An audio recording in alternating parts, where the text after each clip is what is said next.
Hello student, welcome to our channel. आज की tutorial में हम लोग देखेंगे difference between first second third BCNF fourth normal form and fifth normal form. ये जो बच्चे जल्दी से पढ़ना चाह रहे हैं कि सारी नॉर्मल फॉर्म में क्या डिफरेंस होता है, क्या क्या आप लिख सकते हैं, तो वो एक ही वीडियो में आपको एक्सप्लेन कर रहा हूँ मैं सारी नॉर्मल फॉर्म के बारे में। तो इजी वे में हम लोग इसको देखेंगे और मैंने कंडीशन यहाँ पर लिखी हुई है कि इस नॉर्मल फॉर्म में क्या आपकी जनरेट होती है। तो सबसे पहले अगर हम फर्स्ट नॉर्मल फॉर्म की बात करें तो फर्स्ट नॉर्मल फॉर्म में पहला पॉइंट जो होता है वो होता है no multi value attribute.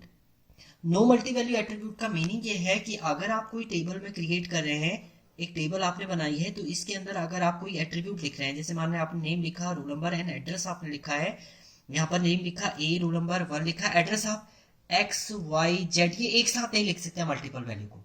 So only single value access in each row, हर एक रो में केवल एक सिंगल वैल्यू ही ये एक्सेस करेगा। मींस इसको अगर आप ये not in first normal form में नहीं है, अगर इसको फर्स्ट नॉर्मल फॉर्म में कन्वर्ट करना है तो आप यहाँ पर टेबल बनाएंगे, यहाँ पर लिखेंगे name, roll number and address.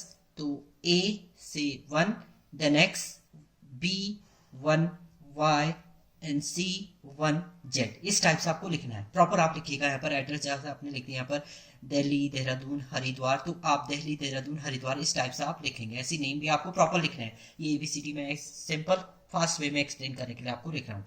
तो पहली कंडीशन ये है, फर्स्ट नॉर्मल फॉर्म की कंडीशन ये है कि मल्टी वैल्यू एट्रीब्यूट नहीं होना। मल्टी वैल्यू, ये आपका एक मल्टी वैल्यू एट्रीब्यूट है एड्रेस, तो वो कंडीशन आपकी नहीं होनी चाहिए टेबल में। दूसरी कंडीशन की बात करते हैं आप second normal form. Second normal form में पहला जो आपका पॉइंट आएगा कि पहला तो होना चाहिए वो फर्स्ट नॉर्मल फॉर्म में, फर्स्ट नॉर्मल फॉर्म की कंडीशन को फॉलो करना चाहिए। दूसरी कंडीशन होती है नो पार्शियल डिपेंडेंसी, एक टेबल के अंदर आपकी पार्शियल डिपेंडेंसी नहीं होनी चाहिए।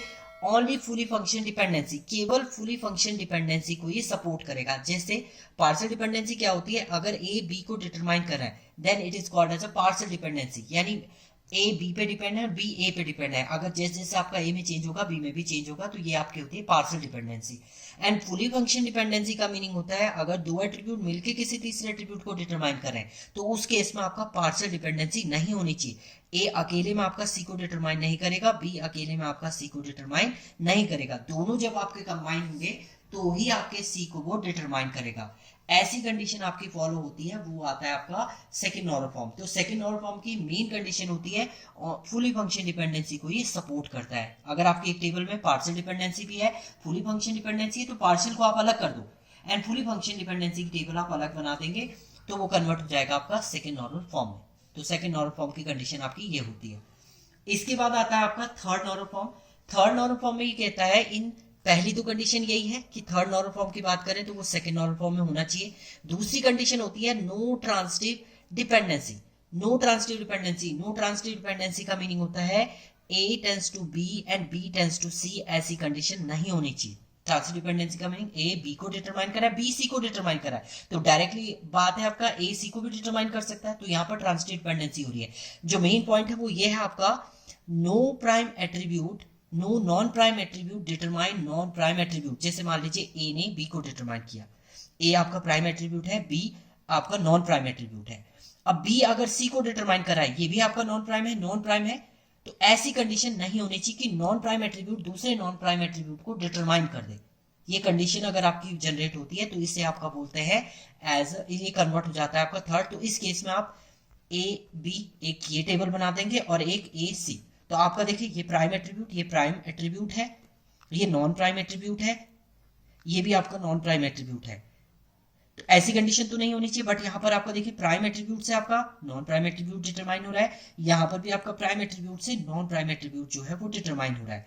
तो आपने क्या किया, जो आपकी ये कंडीशन थी ट्रांसिटिव डिपेंडेंसी को, उसको रिजॉल्व कर दिया, दो सब टेबल में डिवाइड कर दिया है एज अ प्राइम एट्रीब्यूट है नॉन प्राइम एट्रीब्यूट। तो ये आपका कन्वर्ट हो चुका है थर्ड नॉर्मल फॉर्म में। तो ये होती है आपकी थर्ड नॉर्मल फॉर्म की कंडीशन। इसके बाद नेक्स्ट आती है आपकी बीसीएनएफ। बीसीएनएफ में पहली कंडीशन, इसको आप बोलते हैं 3.5 एनएफपी हम लोग बोलते हैं, 3.5 एनएफपी हम लोग बोल सकते हैं। ये थर्ड का ही एडवांस वर्जन होता है। पहली कंडीशन तो इसमें यही है आपका कि वो थर्ड नॉर्मल फॉर्म में होना चाहिए। थर्ड नॉर्मल फॉर्म का मीनिंग है ट्रांसिटिव डिपेंडेंसी आपकी नहीं होनी चाहिए। दूसरी कंडीशन ये है इसमें, left hand side must be candidate की और सुपर की। जो लेफ्ट हैंड साइड पे आप जो भी रखेंगे वो आपका या तो सुपर की होना चाहिए या वो एक कैंडिडेट की होना चाहिए। अगर कोई किसी को डिटरमाइन कर रहा है तो लेफ्ट हैंड साइड पे जो भी होगा या तो वो एक कैंडिडेट की होना चाहिए या ये एक सुपर की होना चाहिए। सुपर की के थ्रू ही आपका नॉन प्राइम एट्रीब्यूट जो होगा वो डिटरमाइन होगा। जैसे आपका देखिए प्राइम एट्रीब्यूट, इसको आपका कैंडिडेट की भी हम लोग बोल सकते हैं, इसके थ्रू आपका नॉन प्राइम एट्रीब्यूट डिटरमाइन हो रहा है। तो ये एडवांस वर्जन है आपका किसका, थर्ड नॉर्मल फॉर्म का, कि जो left hand side right hand side को डिटरमाइन करेगा तो लेफ्ट हैंड साइड हमेशा या तो आपका कैंडिडेट की होना चाहिए या वो एक सुपर की होनी चाहिए। तो एक्चुअल में जो नॉर्मल फॉर्म की कंडीशन होती है वो तो आपकी यही 3 होती है। उसके बाद आपकी नेक्स्ट आती है जिसमें आपका मल्टी वैल्यू डिपेंडेंसी, और उसकी बात करते हैं फोर्थ नॉर्मल फॉर्म। ये पहली कंडीशन तो ये है कि ये इसमें होनी चाहिए, बीसीएनएफ में होनी चाहिए। दूसरी कंडीशन होती है आपकी नो मल्टी वैल्यू डिपेंडेंसी। अब देखिए यहाँ पर मल्टी वैल्यू एट्रीब्यूट था, यहाँ पर डिपेंडेंसी है, ये याद रखिएगा, यहाँ पर एट्रीब्यूट है और यहाँ पर आपकी डिपेंडेंसी है।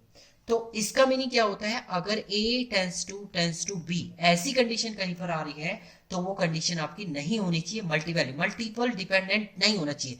जैसे A से आपका B भी डिटरमाइन हो रहा है, A से आपका C भी डिटरमाइन हो रहा है, A से आपका E भी डिटरमाइन हो रहा है, तो ऐसी कंडीशन आपकी कहीं पर जनरेट हो रही है तो वो आपका, उसे आपको रिजॉल्व करना है।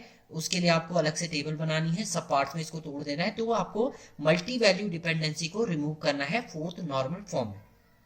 तो फोर्थ नॉर्मल फॉर्म की कंडीशन होती है, इसको आप प्रॉपर एक टेबल के थ्रू भी देख सकते हैं कि आपका रवि नेम का एक टीचर है और वो मल्टीपल सब्जेक्ट आपका पढ़ा रहा है, आपको फिजिक्स भी है, केमिस्ट्री भी है, आपका मैथ्स भी है और सोशल साइंस भी है। तो आप मल्टीपल सब्जेक्ट अगर वो पढ़ा रहा है तो ये क्या है, multi value dependency, multi value पे डिपेंड है। अगर इसमें कोई दिक्कत होगी तो सारे ये इफेक्ट करेंगे कहीं ना कहीं। तो ऐसी कंडीशन भी नहीं होनी चाहिए आपके टेबल में। तो उसे रिजॉल्व करने के लिए आपके पास फोर्थ नॉर्मल फॉर्म कि आप डिस्ट्रीब्यूट कर देंगे इस टेबल को सब पार्ट में, देन उसके बाद आप इसे एग्जीक्यूट करेंगे तो वो कन्वर्ट हो जाएगा आपका फोर्थ नॉर्मल फॉर्म में। इसके बाद जो नेक्स्ट आती है आपकी लास्ट होती है आपकी fifth normal form. Fifth normal form पहले तो कंडीशन होती है कि वो फोर्थ नॉर्मल फॉर्म में होना चाहिए। दूसरी कंडीशन है कि लॉसलेस डिकम्पोजिशन, जितने भी आप टेबलों में डिवाइड कर रहे हैं अपने सारे नॉर्मल फॉर्म में, लास्ट में जब आप इन्हें कंबाइन करें तो वो ओरिजिनल टेबल ही आपकी बननी चाहिए, यानी डेटा का कुछ भी लॉस नहीं होना चाहिए। मतलब जैसे मान लीजिए आपने फोर्थ नॉर्मल फॉर्म में कोई एक टेबल बनाई, इसको सब पार्ट में तोड़ दिया आपने, एक टेबल ये बनी, दूसरी है, तीसरी है। इसके बाद जब आप इन तीनों को कंबाइन करेंगे तो आपका ये ओरिजिनल टेबल का पूरा डेटा इसमें होना चाहिए, डेटा लॉस नहीं होना चाहिए। जितनी रो थी वो सारी रो इसमें आ जानी चाहिए आपकी। अगर ऐसा आ जाती है तो वो आपका फिफ्थ नॉर्मल फॉर्म में हो जाता है, या हम इसको बोलते हैं लॉसलेस डिकम्पोजिशन हो जाता है। अदरवाइज अगर ओरिजिनल टेबल नहीं आ रही है, कुछ रो में कुछ प्रॉब्लम हो रहा है, तो उसे बोल देते हैं लॉसी डिकम्पोजिशन। तो लॉसी नहीं होना चाहिए आपका, जितने भी आप डिकम्पोज करेंगे टेबल में वो आपका लॉसलेस डिकम्पोजिशन होना चाहिए। तो ये मेन डिफरेंस है आपका first, second, third, fourth, fifth and fifth normal form में। अगर आप इसका डायग्राम बनाना चाहते हैं तो डायग्राम भी आप इस तरीके से बना सकते हैं कि पहले आपका फर्स्ट नॉर्मल फॉर्म है, सेकंड नॉर्मल फॉर्म है, फिर आपका यहाँ पर थर्ड नॉर्मल फॉर्म है, क्योंकि थर्ड नॉर्मल फॉर्म सेकंड में भी होना चाहिए, फर्स्ट में भी होना चाहिए। बीसीएनएफ की बात करते हैं तो बीसीएनएफ भी आपका पहले फर्स्ट, सेकंड, थर्ड, फिर बीसीएनएफ की अपनी कंडीशन आती है, फिर आपका फोर्थ नॉर्मल फॉर्म है, देन उसके बाद आपका लास्ट जो होता है वो फिफ्थ नॉर्मल फॉर्म की कंडीशन आएगी। तो इस टाइप से आप इसका डायग्राम भी बना सकते हैं। अगर आपको ज्यादा लिखना है तो आप डायग्राम बना के इसको सॉल्व कर सकते हैं। तो ये एक जनरल डिफरेंस है आपके सारी नॉर्मल फॉर्म का। Thank you student.